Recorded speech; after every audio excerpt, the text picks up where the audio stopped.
E aí, gente, estamos aqui para tratar da nossa segunda lição da nossa revista sobre sexualidade. Está sendo trabalhada aí nesse trimestre. E como a gente tem falado, né, um assunto muito útil, muito necessário. E hoje, a lição número 2, escrita pelo pastor Eberson, tem o título Definindo os Termos. Então, nós vamos entender a necessidade de entendermos esses termos e o que isso implica na nossa questão, no nosso contexto de igreja, né? E o que a gente deve fazer a partir do entendimento desses termos. Então, quero aí já passar a palavra para dar as boas-vindas ao autor da lição, pastor Eberson, nosso líder da Rede Morada. E aí, pastor Eberson? E aí? É muito bom estar aqui, né? Estamos sendo desafiados no dia de hoje com essa lição difícil de escrever, difícil de falar, e que a gente entende que vai ser um desafio para todo mundo. E está com a gente também, pastora Rafaela. Olá, pessoal! Novamente aqui, muito feliz por estar aqui, aprendendo muito, né? E eu creio que hoje será mais um desafio para cada um de nós. Presbítero Hermindo. A paz do Senhor, pessoal, mais uma vez aqui, né? E nós temos um desafio pela frente. São tantos termos, tantas palavras, né? E aí, o que a gente vai fazer com esse tanto de palavra, essa salada toda? Eu acho que nós precisamos compreender esses termos para utilizarmos eles da maneira correta. Diácono Natanael também vai participar aí desse debate, dessa conversa. E aí, pessoal, paz do Senhor, muito bom estar aqui de novo para aprender também com vocês, né? Essa lição que, como todo mundo já falou, realmente é um desafio, né? Então, eu confesso que até eu fiquei um pouco perdido no meio de tanto termo, de tanta sigla, mas eu tenho certeza que vai ser muito esclarecedor, nós vamos aprender muito no dia de hoje. Eberson, eu já queria começar assim com, acho que é a primeira coisa que chama a atenção, e até foi falado pelo Natanael, a questão das siglas, né? A origem, o histórico dessa sigla, principalmente dessa que a gente já vê aqui no primeiro parágrafo da lição, LGBTQIA+, né? Como que surgiu essa sigla? Qual foi a primeira nomenclatura desse negócio? E como que chegou até aí? Qual é a história dessa sigla tão grande e tão confusa? E, Pedro, vale lembrar também que pode ser que a gente está falando o termo já atrasado, viu? Tá igual não iPhone. duvide se já tiver atualizado, tá? Então, em 94, né, quando a maioria de nós aqui era criança, né, o termo que nasceu, então era o termo GLS, né? Gays, lésbicas e simpatizantes. Depois virou GLBT, né? Depois inverteram lá o L e o G, depois foram acrescentando, né? Eles falaram, e os intersexuais, e os pansexuais, e os queers, e enfim, aí eles colocaram mais na frente, porque tipo assim, ó, o que a gente esqueceu tem esse mais aí representando todos eles, né? Então, há pouquíssimo tempo era só LGBT, agora já é LGBTQIA+, ou seja, né, tem muita coisa acrescentada aqui, há muitas variações, e eu fico pensando, né, imagine só se a gente fosse fazer banheiro para cada uma dessas representações aqui, né? Seria uma coisa difícil, né? E, Hermindo, você que aí atua nessa área da educação, eu vejo que hoje essa questão dos termos ela é discutida muito dentro dessa questão de sexualidade, né, que a gente está falando aqui, porém, ela é uma questão discutida em outras áreas também, na questão racial, de qual que é o termo correto, por exemplo, em relação às pessoas com necessidades especiais, também tem essa discussão de qual que é o termo correto. Então, eu vejo que hoje, talvez para nós como igreja, o uso do termo correto, ele pode identificar uma necessidade, uma visão, um desejo de tratar com respeito as pessoas, né? O que você vê como a necessidade do uso do termo correto? Sim, com toda certeza, Pedro. Quando nós utilizamos os termos corretos, nós estamos tratando, sim, as pessoas com o devido respeito. Existe um autor, inclusive, que ele compartilha muito daquela ideia que nós já temos na Bíblia, né? De que o verbo se faz carne, o verbo se fez carne, ou seja, a palavra, ela tem poder. E aí, a partir desse momento em que nós usamos as palavras de maneira correta, nós com toda certeza temos a possibilidade de alcançar outras pessoas. Porque se você respeita a maneira como essas pessoas querem ser denominadas, com toda certeza nós já temos uma possibilidade a mais de alcançá-las, né? De poder iniciar um debate, de poder de fato, debater, discutir, de mostrar para elas também a nossa visão e elas mostrarem a visão delas. Então, a partir desse momento, nós iniciamos um diálogo, né? Não pode existir um monólogo. Por exemplo, eu tenho minhas verdades, eu acredito em minhas verdades, elas são totalmente absolutas e eu não posso ouvir ou eu não vou te tratar como você quer ser tratado. Não, eu acho que o respeito é importantíssimo, principalmente para nós cristãos, né? Porque nós somos pessoas diferentes, nós somos pessoas que buscam a pacificação, né? A Bíblia traz isso, que nós somos pacificadores, nós somos pessoas que devem estar abertas ao diálogo, porque nós estamos trabalhando com gente, com pessoas, né? E independente da forma como elas se autodenominam, nós não podemos esquecer que são pessoas e são almas, né? E é o que nós devemos focar. Pedro, pegando um gancho do Hermindo aqui, e nós professores temos que ter um certo cuidado com as palavras que nós utilizamos, né? Por exemplo, eu já vi professores, pastores, fazendo uso da palavra homossexualismo. Porém, né, entende-se que esse termo seria uma forma de homofobia. A palavra correta seria homossexualidade. Então, nós, como professores, pastores, formadores de opinião, nós precisamos também nos atualizar, pesquisar a respeito, para nós não darmos nós não cometermos esse tipo de erro, né? Então, é importante conhecer os termos e é importante fazer bom uso deles. Sim, porque a questão, só acrescentando aí, a questão do sufixo, né, do finalzinho da palavra ismo, a gente fala cristianismo, catolicismo, né? Para que serve essa parte final da palavra? É justamente para denominar uma seita, uma religião, e não é o caso da homossexualidade, né? Então, a gente tem que ter cuidado ao utilizar justamente até mesmo o prefixo, a palavrinha, o sufixo, a palavrinha que fica lá no final, ela tem a possibilidade de mudar a conotação, ou seja, o sentido da palavra. E por isso que nós temos que ter cuidado com os termos que temos utilizado.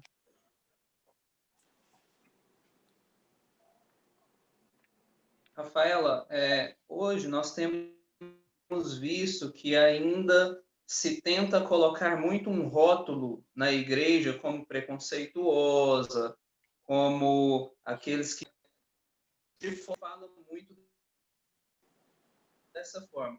E você, como pastora, você vê que essa importância, essa busca por tratar respeitosamente, até usando termos corretos, ela abre portas também, assim como o Hermindo falou, abre portas de relacionamento e de entendimento com as pessoas?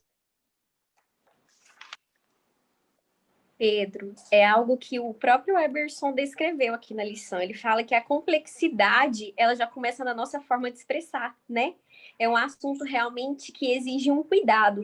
Então, com certeza, como pastora, né, como cristã, eu creio que a nossa forma de expressar, a nossa forma de falar, a nossa forma de conduzir, principalmente assuntos delicados como esse, nós temos muito mais a ganhar, né? com certeza a trazer benefícios, né? Recuperar, trazer, garantir com que aquela pessoa ela esteja mais perto, ganhar confiança. Né? Eu acho que essas portas se abrem com certeza a partir da forma que nós nos comunicamos, a partir da forma que nós falamos, que nós pregamos, né? E através também do nosso próprio testemunho, da nossa prática cristã, do nosso cotidiano, né? Então, realmente é muito importante e eu creio que a nossa forma de expressar, ela precisa ser um bem a ganhar, a trazer resultados, né? Principalmente pensando na parte espiritual da vida de cada um. Natanael, qual é a nossa parte hoje como líderes, como professores, né, na escola dominical, como pessoas que estão aí ensinando, qual é a nossa parte em relação a essa abertura? Né? O que a gente deve fazer, o que a gente deve, como a gente deve agir para que fique claro que existe sim esse acolhimento e existe esse desejo, essa necessidade de se ensinar e de se apresentar o evangelho a todas as pessoas. Eu acho que a nossa parte como cristão, principalmente, né, não só como professor, como pessoas que estão ensinando, com relação a isso, a demonstrar, é com a nossa vida mesmo, né? Com o nosso tratar as pessoas, nós devemos buscar amar as pessoas, nós devemos, com a nossa vida, pregar, né? Então, é com o nosso próprio exemplo, ensinando e mostrando para as pessoas que nós devemos, que a igreja deve acolher, que a igreja é um lugar de acolhimento, um lugar de amar, e não um lugar que, como é denominado por aí, né, preconceituosa e de forma discriminatória, muitas das vezes, né? Então, acho que com o nosso exemplo, com a nossa vida, nós já ensinamos muito, né? Então, enquanto professores da escola dominical, enquanto líderes, né, nós devemos pregar pelo exemplo, né? Ensinar com a nossa vida mesmo. Eberson, a gente entendeu bem, né, a questão da necessidade de tratar com respeito e da gente saber entender e acolher as pessoas. Porém, nós temos uma segunda face dessa moeda, que é a nossa responsabilidade em relação a ensinar a verdade, em relação a trazer a palavra de Deus para as pessoas.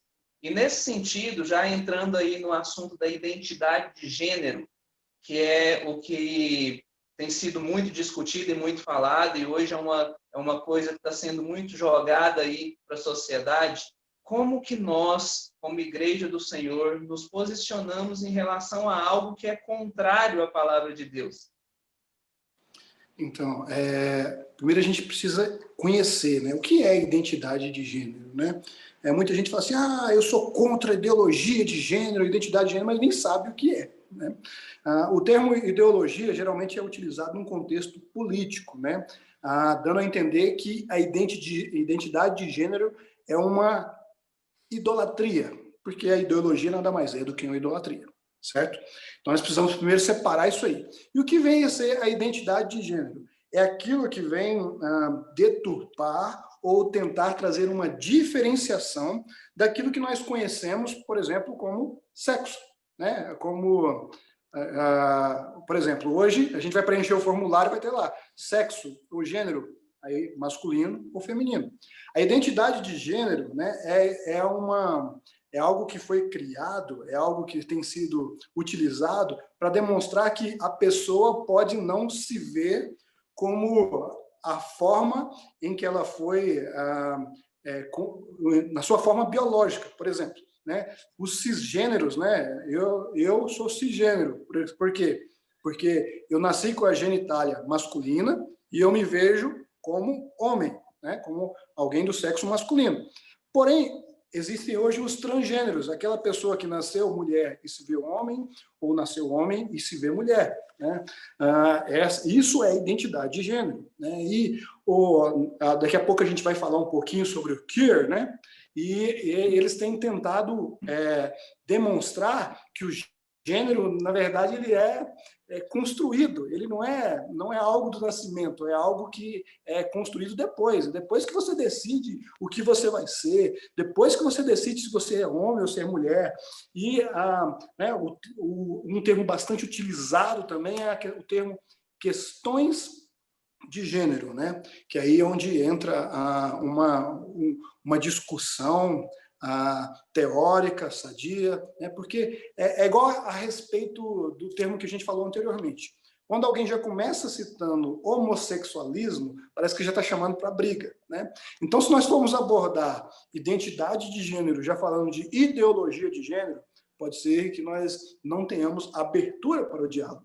Então, a sugestão seria talvez o quê? Não, vamos falar sobre identidade de gênero, ou vamos falar sobre as questões de gênero, né? Por quê? Porque a Bíblia, a pergunta que você fez, né? Como nós vamos lidar com isso?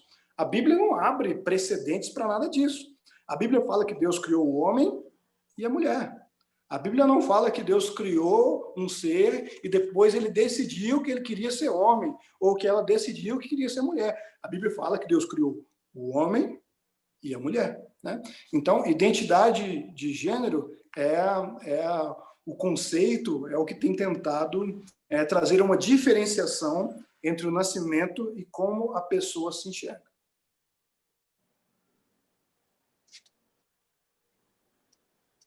E assim, já ouvi falar que existem 3 identidades nesse caso, né? A identidade biológica, que é aquele gênero que a pessoa nasce com ele, né? A identidade psicológica, que é o que você disse, que é aquilo que a pessoa se sente, e a identidade sexual, que é aquilo que a pessoa se atrai. Então, trazendo essas 3 identidades aí, né, que a gente vê. Hermindo, como que você vê essa questão aí dessa multiplicidade de identidades que são colocadas em relação ao que foi falado, ao que Deus determinou, homem e mulher, macho e fêmea? Bom, Pedro, não tem como nós relativizarmos as verdades que estão na Bíblia, né? Isso é um ponto que, se nós estamos dispostos a seguir Jesus, se nós estamos dispostos a vivenciar o que a Bíblia ensina, portanto, nós temos conhecimentos que não são mutáveis, né? Conhecimentos que vão continuar da forma como foram concebidos. E a questão que é apresentada, né, que é essa questão de gênero, na Bíblia nós temos apenas macho e fêmea, né, homem e mulher. Existe, sim, uma apresentação por parte de Paulo de pessoas que transformaram o uso comum, o uso natural, em um uso diferenciado, né? Quando ele fala lá em Romanos que as mulheres, elas utilizaram, se valeram de uma forma não natural, ele está mostrando justamente essa ideia de fugir desse padrão que é imposto desde o Éden, né? Então, quando Deus cria Adão, ele o faz macho e, posteriormente, ele cria Eva e a faz fêmea. Então, não há como relativizar pensando em um contexto bíblico, né? Então, por mais que exista essa discussão, as questões de gênero, identidade de gênero, que são ideias da sociologia, ideias da psicologia, quando nós falamos em teologia, nós já temos de entender que, ao olhar a Bíblia, nós identificamos apenas esses gêneros, né? Não tem como nós relativizarmos. E aí fica uma dica, né? Meus irmãos, não tem como tentar acrescentar algo, uma teoria vinda de outra área à Bíblia, tá? Não é possível fazer isso. Então, por exemplo, a psicologia, ela não deve entrar na Bíblia e fazer a Bíblia se tornar uma psicologia. Não, a Bíblia é a Bíblia, a psicologia é a psicologia, a sociologia é a sociologia, e nós não devemos misturar as coisas. Então, quando nós falamos de gênero à luz da Bíblia, nós temos macho e fêmea, ou homem e mulher. Rafaela, hoje a gente vê que a sociedade está caminhando cada vez mais no sentido de aceitar esse tipo de ideias, né? Como que o jovem cristão hoje, como que o educador cristão hoje se coloca nesse meio social, né? Que cada vez mais vai contra os padrões, os princípios bíblicos, e consegue conviver, mas mesmo assim manter a sua vida reta diante de Deus. Me lembro de Daniel. Ele tinha um banquete, mas ele não se contaminou. Eu acho que a chave de tudo isso é a Bíblia, né? E é justamente esses aprendizados que nós precisamos levar para a nossa vida, né? Então, é justamente pensar que nós vivemos nesse mundo, estamos nesse mundo, mas não somos desse mundo, né? E realmente essa precisa ser a nossa conduta, não se contaminar diante dessas situações, diante de tudo aquilo que realmente tem sido colocado sobre nós, né? E realmente levar essa fidelidade no Senhor, porque o nosso foco não é aqui, mas como professores, como cristãos, como pastores, realmente o nosso foco precisa ser ensinar. E eu acho que esse exemplo, para mim, em tudo isso que a gente tem falado, é Daniel, realmente. Em meio a tantas situações, né? Em meio a tantos gêneros, em meio a tantas coisas que nós temos aqui aprendido, não devemos nos contaminar. Só puxando um gancho do que a Rafaela falou, eu acho que o jovem cristão ele precisa saber que ele é diferente, né? Nós somos diferentes, nós não devemos nos contaminar, realmente como a Rafaela falou, né? Trazendo aí o exemplo de Daniel, que é uma forma bem clara e bem um ótimo exemplo, aliás, e o jovem precisa saber que ele é diferente, né? E realmente ter esse entendimento, saber qual é a sua identidade em Deus, né? E realmente ter esse entendimento, essa certeza, essa verdade dentro de si. Acho que é muito importante. Tudo parte de nós termos esse fundamento na nossa vida de acreditar, de crer plenamente que a Bíblia é a palavra de Deus, que a Bíblia é a nossa verdade, a nossa regra de fé e de prática, né? Porque se a gente não tiver esse padrão, então aí tudo realmente vai ser relativizado, porque a gente não tem um parâmetro. Everson, já passando aqui para o outro tópico da lição, fale para nós sobre a teoria queer. Falei certo o nome? Aí é o Hermínio que vai dizer se você falou certo ou não. Mas vamos lá. Teoria queer, né, Hermínio? Vamos lá. Uma das principais contribuintes é a Judith Butler, né? É uma feminista, né, que ela escreveu um livro chamado Problemas de Gênero. Porém, tem muita gente que pensa que é tudo muito novo, que é tudo muito atual, mas, na verdade, né, antes da gente começar aqui, o Hermínio estava falando, né, as coisas começam lá no hemisfério norte, aí depois de algum tempo, chega aqui no hemisfério sul, né? Há quem diga que depois que eles dão descarga lá, cai aqui, né? Mas não vamos entrar nesse mérito aí, não, tá? Mas é o seguinte, então, esse livro foi escrito em 1990, ou seja, já tem pelo menos 30 anos que esse assunto está em pauta, que esse assunto existe, né? Talvez ele só ganhou um pouco mais de audiência agora, né? Queer vem de estranho, vem de esquisito, né? Eles fizeram uma apropriação parecida conosco, né? Cristãos, no início, era uma forma pejorativa a se referir aos seguidores de Cristo. Mas aí, sabe uma coisa? É legal ser chamado de cristão. E eles gostaram do termo e dura até hoje. Queer, da mesma forma, era um termo estranho que eles acabaram adotando. Falaram assim, sabe uma coisa? Eu acho que a gente é isso mesmo, né? Então, eles resolveram adotar esse termo, então, como identidade ou algo do tipo, né? E tem os Queer Studios, né? Os estudos Queer, isso tem em todo lugar, né? Às vezes você pensa, isso é só nos Estados Unidos, é só nos grandes centros, não.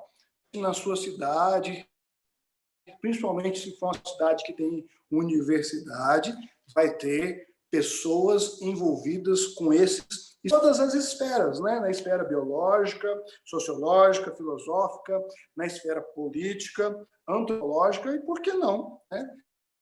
Tem também os estudantes, né? Os estudiosos queer na área da teologia. Né? Então, tem gente já que está tentando fazer esse casamento aí que sabemos que não tem como acontecer. E como eu falei anteriormente, a ideia deles e dá a entender que o gênero é algo construído. Por exemplo, um obstetra que fosse fazer um exame ali, né, como é que chama o exame, gente? Ultrassonografia. Fosse fazer ultrassonografia, ele não poderia dizer, por exemplo, é menino, é menina, né? Imagina, então, ele dizendo, é uma pessoa que tem o órgão genital masculino. Né? Gente, isso não existe. Isso não existe. Né? É um menino, é uma menina, é o sexo masculino, é o sexo feminino, e ponto. É o que a Bíblia diz. Deus criou o homem e a mulher. Né? Mais para frente, nós vamos falar sobre o contexto de homossexualidade em termo cristão, mas falando puramente de gênero, existe o gênero masculino e feminino. E obrigado aí pela explicação. E isso abre o assunto, né? Eu quero aqui passar para o Hermindo. Isso abre para o assunto que é tratado aqui na lição, desses dois tipos de sexualidade, que é a estrutural e a direcional. O que é estrutural? É o que Deus fez e determinou. Estrutural é para onde o homem levou isso, né? Porque às vezes a gente acha direcional. que... Pode falar. Direcional. Isso, estrutural e direcional. Para onde o homem levou. Isso, estrutural. Deus criou, direcional, onde o homem levou. E como que a gente vê tão claramente isso hoje, né? Que o homem desvia e desvirtua aquilo que Deus fez, aquilo que Deus criou. E como que a gente trata disso hoje dentro de uma sala de aula, na nossa convivência geral, nós como pessoas que têm que ser diferentes, que têm que viver um padrão diferente, num mundo que está direcionado totalmente o contrário do que Deus deseja. Fala aí, Armindo. Bom, Pedro, realmente existe, essa é uma ideia, né, que o pastor Pedro Dutti, ele apresenta, né, que é a ideia da sexualidade que é apresentada de duas maneiras, né, estrutural, que tem a ver com a essência, né, que tem a ver com o natural, e também essa direcional, que é como as pessoas direcionam a sexualidade que elas já possuem, né? Seria mais ou menos essa ideia. No contexto de igreja, nós, como já temos falado, né, o primeiro ponto é sempre acolher essas pessoas, obviamente. Todas as pessoas que direcionaram de uma maneira diferente daquilo que está proposto pela palavra de Deus, elas devem ser acolhidas, isso é fato, né? No entanto, essas pessoas, elas precisam compreender que, como nós somos cristãos, nós seguimos as regras que constam na Bíblia. E, biblicamente falando, não há uma possibilidade de dar uma direção diferente à nossa sexualidade daquela que está na Bíblia. Então, a ideia é justamente essa ideia de heterossexualidade, né? Então, é o homem com a mulher e a mulher com o homem. Não existe outra possibilidade falando de Bíblia. Então, essas pessoas precisam compreender e, dessa forma, elas precisam lutar, assim como qualquer outra situação. Eu acho que existe uma carga, e isso também é discutido inicialmente na primeira lição, né? Existe uma carga muito negativa quando nós falamos de homossexualidade. Parece que é um pecado gravíssimo, né? Mas masturbação também é. Mas adultério também é, fornicação também é um pecado assim como qualquer outro pecado. Portanto, o que se faz quando se peca? Se arrepende e não volta a praticar, né? Essa é a ideia bíblica, essa é a ideia que deve ser vivenciada. Então, por mais que a gente tenha, nos dias atuais, esse direcionamento, né, da sexualidade, nós precisamos entender que é necessário praticar aquilo que a Bíblia ordena, aquilo que a Bíblia diz, aquilo que a Bíblia ensina. E dessa forma nós estaremos fazendo corretamente. Rafaela, ainda nesse assunto aí da estrutural e direcional, né? Deus está pronto a pegar aí uma pessoa que se direcionou para outro lado, né? Se direcionou para longe da vontade dele e trazer de volta para a vontade dele, abençoar e dar aí um futuro abençoado para essa pessoa? Com certeza. A Bíblia fala que é aquele que se arrepende, né? O Senhor está prontificado a abençoar, a salvar, a recuperar aquela vida. Então, isso é muito importante, né? Às vezes, nós, como homens pecadores, às vezes poderíamos até olhar indiferente para aquela pessoa, mas o nosso Deus não, porque para o Senhor não existe pecadinho nem pecadão, é pecado, né? Então todos nós pecamos, mas nós sabemos que aquele que crê, aquele que realmente acredita, ele é salvo no Senhor e com certeza Deus está prontificado, de braços abertos a receber e a salvar aquela vida. Natanael, hoje os jovens cristãos, né? Eu vou fazer uma pergunta que parece óbvia a resposta, mas hoje os jovens cristãos estão 100% dentro dessa sexualidade estrutural, 100% dentro do que Deus planejou? Ou é um desafio grande hoje para nós que ensinamos, para nós líderes, de ver que dentro mesmo da nossa convivência tem pessoas que já se desviaram desse caminho, desse princípio de Deus? Com certeza, infelizmente, né, não estão, né? Nós vemos a todo momento aí, temos, né, a todo momento que ajudar, às vezes, um jovem que a gente percebe alguma coisa, e a gente sabe que o mundo ele está tentando atingir de todos os lados. Então, o jovem cristão ele não está imune, ele não está dentro de uma bolha protegido dos ataques do inimigo, das coisas que o mundo tem tentado colocar dentro da cabeça, na mente dos nossos jovens. Então, a gente, como líderes, como professores, nós precisamos observar, nós precisamos acompanhar os jovens, nós precisamos compreender se está acontecendo alguma coisa, se aquela pessoa, se aquele jovem está passando por alguma coisa que às vezes está fazendo ele mudar de direção, da direção correta. Então, acho que a todo momento nós temos que estar atentos, né? Então, uma dica aí para os líderes, para os jovens, é ficar realmente atento com seus jovens, porque, infelizmente, o mundo, o inimigo, ele tem tentado de todas as formas tirar os jovens da direção certa e desvirtuar mesmo os nossos jovens, né? E nós sabemos que isso é uma tarefa árdua, uma tarefa difícil, não somente para o líder, para o professor, mas para o próprio jovem mesmo, né? Então, hoje em dia nós temos um turbilhão de informação, um turbilhão de coisa, e muitas das vezes o jovem não está preparado para isso. Ele não sabe compreender qual que é a direção correta, né? Nós temos aí muitos jovens perdidos mesmo na vida, não sabem tomar uma direção certa, uma direção correta. E com relação, né, a essa diferenciação que nós estamos falando aí da sexualidade, é realmente algo muito difícil, né? É algo árduo mesmo, mas que nós precisamos estar bem atentos e tentar de todas as formas, né, ajudar esses jovens, a tentar de todas as formas mostrar para eles que a palavra de Deus é a verdade, ela é a única verdade e nada mais além disso pode ser tomado como verdade, né? Certo. Já quero passar aí para as considerações finais, algum complemento aí do nosso autor e dos nossos comentaristas de hoje. Pastor Eberson, com você. Então tá, vamos lá. Primeiro a gente precisa entender o que? A Bíblia fala sobre sexo. Pentateuco vai ter sexo. Nos livros históricos, nos livros poéticos, nem se fala, né? Cantares tem muito sexo. Nos livros proféticos, nas cartas, Jesus falou sobre sexo também. Enfim, a Bíblia está cheia de assuntos voltados à sexualidade. Fala, inclusive, de muitas pessoas que erraram, né? E fala de muitos princípios que nós devemos ter para nós. Ponto.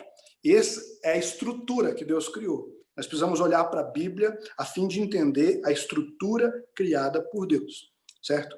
A partir disso, nós precisamos entender também a diferença entre desejo e prática.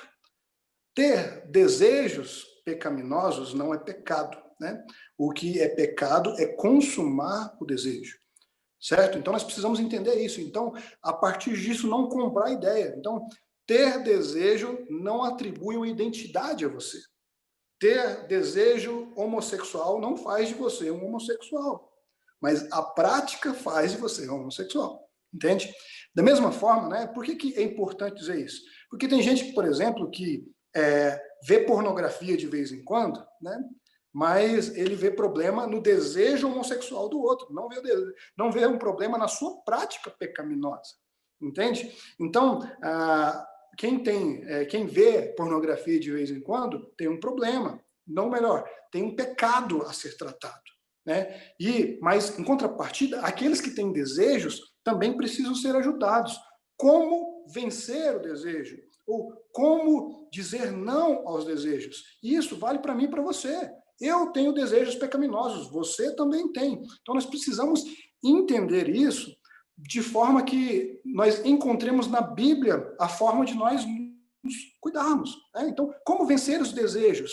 Como deixar a prática? O que vem depois? Nós precisamos entender que o pecado, né, ou aquilo que nós chamamos de problema, e na verdade é pecado, tem solução. A solução se chama Jesus Cristo.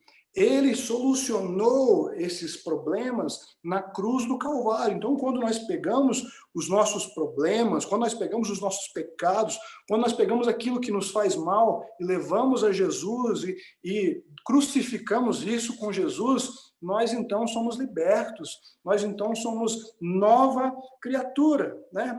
Então, ao invés da gente querer ter um novo gênero, nós precisamos, na verdade, ter uma nova mente, né? E a nova mente, ela só é adquirida através do conhecimento das Escrituras. É através das Escrituras que nós conhecemos a estrutura que Deus criou, e então nós buscamos uma transformação não de fora para dentro, mas de dentro para fora, uma transformação de alma e mente, e assim, com certeza, nós chegaremos à estatura da plenitude de Cristo, que esse é o desejo dele para nós.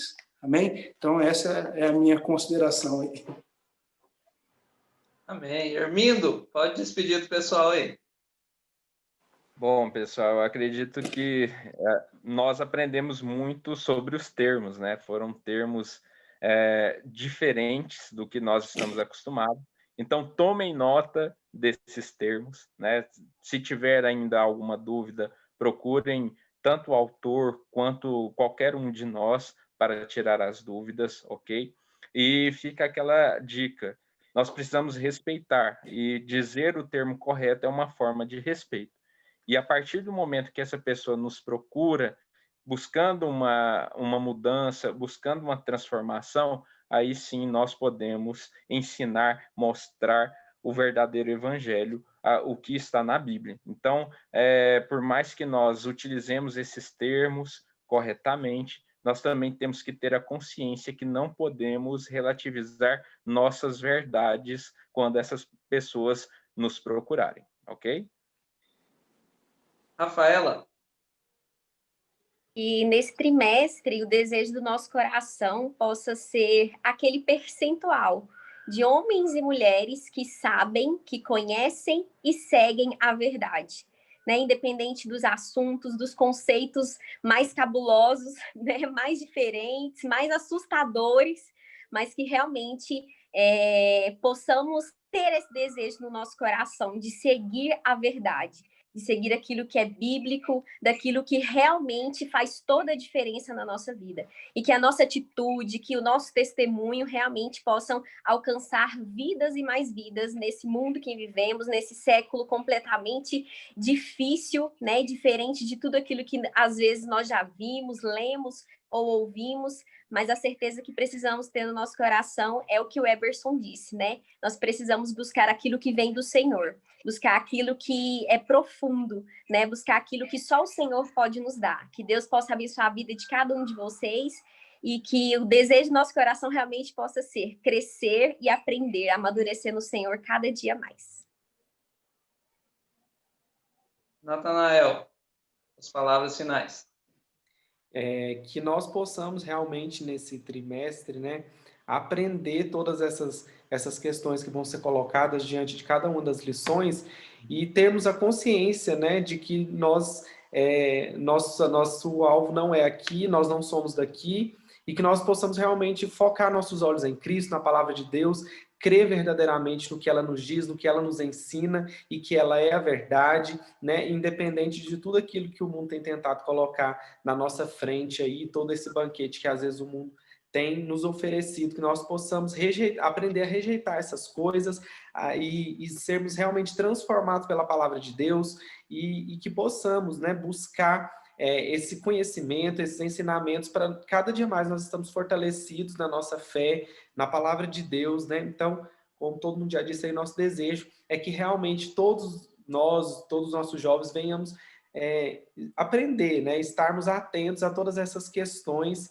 e que possamos ser edificados, né? Através dessas lições, de cada uma dessas lições que vão ser ensinadas aqui.